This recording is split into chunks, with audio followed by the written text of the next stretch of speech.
জাহান্নামী হতে চাই না জান্নাতি হতে চাই? জোরে বলেন কি হতে চাই?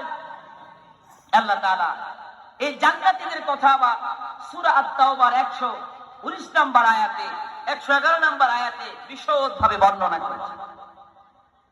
আল্লাহ তাআলা বলে, শোনো, যদি জান্নাতে যেতে চাও, ইন্নাল্লাহা আশতারা মিনাল মুমিনিনা আনফুসাহুম ওয়া আমওয়ালাহুম বিআন্না লাহুমুল জান্নাহ। জোরে বলে আল্লাহু আকবার। আমি আল্লাহর সাথে একটা ব্যবসা তোমাদের করা লাগবে। কার সাথে ব্যবসা করা লাগবে? সুবহানাল্লাহ বলবেন না?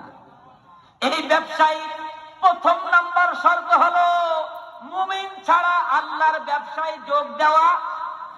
আর মুমিনদের সাথে আমি এমন একটা ব্যবসা করব, ধরে নেন আপনি হলেন সেই ব্যবসায়ীর দোকানদার। আল্লাহ বলে ওই দোকানদারের কাছে আমি আল্লাহ নিজেই খরিদ্দার। আপনার দোকান থেকে মাল কিনবেন কে? আরে জোরে বলেন কে? আরে দুনিয়ায় যদি কেউ বলে ওই বাজারের ওই দোকানের মাল শুধু ভেজাল, আরে দুনিয়ার মানুষকে সে দোকানে যায়? আরে আপনি কি যাবেন?